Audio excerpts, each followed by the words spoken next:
మీకు ఇక్కడ భయం అనిపించట్లేదా? మరి మీ మీద కేసు వేశారు, ఎంక్వైరీ నడుస్తుంది, ఇప్పుడు ఇంకొక 1 monthలో రిటైర్మెంట్ కూడా కాబోతుంది. అయినా సరే దానికి ఇప్పుడు నాకు న్యాయం జరగకపోతే నేను ఊరుకోను, నేను ఏదన్నా చేస్తాను, తాబేలు వెళ్ళినట్టు వెళ్తుంది కేసు కూడా ప్రాసెస్, ప్రభుత్వం పట్టించుకోవట్లేదు అని చెప్పేసి అని అంటున్నారు. మీరేం చెప్తారు ఈ మాటలకి?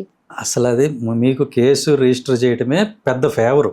అంత సొత్తు కేసు, అది పకోడీ కేసు, పనికిమాలిన కేసే లేదు అసలు.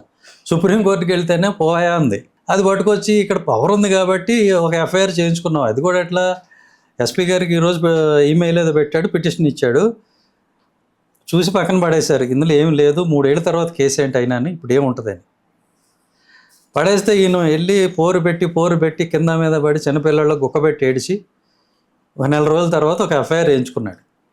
అది జరిగింది. అది అంత గొప్ప కేసు అయితే వెంటనే ఎఫ్ఐఆర్ పడాలి కదా, అది నిజమైతే. మీరు కంప్లైంట్ ఇచ్చిన తర్వాత 1 నెల రోజులు ఎందుకు పట్టింది? సుప్రీంకోర్టు ఎందుకు పొమ్మంది? ఆ తర్వాత జరిగినవన్నీ కూడా ఈయన ప్రెజర్ వల్ల జరిగినటువంటి అకృత్యాలే. ఈ విజయపాల్ మాదిగని అరెస్ట్ చేయటం కానీ, ప్రభావతి రాయల్ గారిని టార్చర్ పెట్టడం కానీ, ఆవిడని అరెస్ట్ చేస్తామని ఏదో ఆడకూతురు, ఆవిడకి బెయిల్ వచ్చింది కాబట్టి బయటపడిపోయింది. ఈ సునీల్ నాయక్ ఇంటి మీదకి వెళ్ళిపోవటం ఏంటంటే గోడలు దూకేసి బీహార్ దాకా. ఇవన్నీ ఇతను అధికార దుర్వినియోగం, ఇతను పోలీసుల మీద ఒత్తిడి తెచ్చి ఇష్టానురాజ్యంగా ఒక మిస్యూజ్ చేయటం తప్పితే అంతకు మించి ఏం లేదు. ఏం రాబట్టారు అంటున్నాను నేను. సరే, ఇతను ప్రెజర్ తోటి ఆ ఇన్వెస్టిగేటింగ్ ఆఫీసరు దామోదర్ చౌదరి గారు ఇష్టం ఈయన చెప్పిందల్లా చేశాడు, ఇష్టం వచ్చినట్టు చేశాడు. చేసి మీరు రాబట్టిన సమాచారం ఏంటి, ఆధారాలు ఏంటి, ఏం లేవు. ఉంటే ఎంతసేపు అండి, ఇది 1 నెల రోజులు, మ్యాక్సిమం 2 నెలలు, 90 రోజుల్లో ఛార్జ్ షీట్ వేసే కేసు. ఎందుకు ఛార్జ్ షీట్ వేయట్లేదు, నత్తనాటకం నడుస్తుందంటే ఏది నువ్వు ఏదైనా ఆధారం చూపిస్తే కదా, తాడు బొంగరం ఉంటే కదా.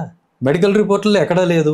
మరి ఏం లేకపోతే మిమ్మల్ని ఎందుకు సస్పెండ్ చేస్తుంది గవర్నమెంట్? అరే సస్పెండ్ చేయాలంటే ఏముందండి, మీతో మాట్లాడినందుకు కూడా చేయొచ్చు, దానికి పెద్ద రీజన్ అక్కర్లేదు. నన్ను ఎందుకు చేశారు?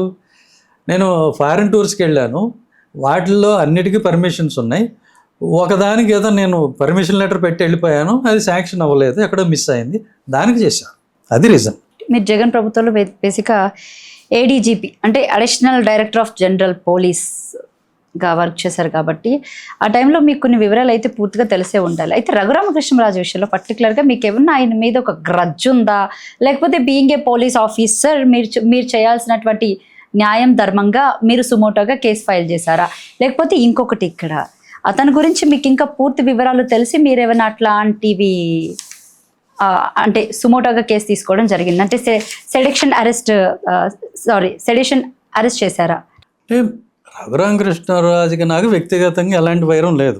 కాకపోతే ఇతని నోటి దురదతో ఒకనొక సందర్భంలో ఎస్సీల గురించి, క్రిస్టియన్స్ గురించి ఏదో మాట్లాడితే కొంతమంది వ్యక్తులు ఉన్న చోట నేను మందలించడం జరిగింది.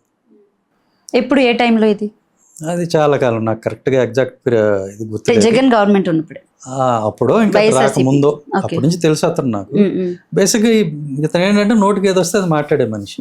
ఒకసారి ఏదో ఇట్లా ఎస్సీల గురించి, క్రిస్టియన్స్ గురించి ఏదో కొంచెం లూజ్ మాటలు మాట్లాడుతుంటే అప్పుడు నేను చూసుకోలేదో మరేంటో మాట్లాడితే నేను కొంచెం హెచ్చరించడం జరిగింది.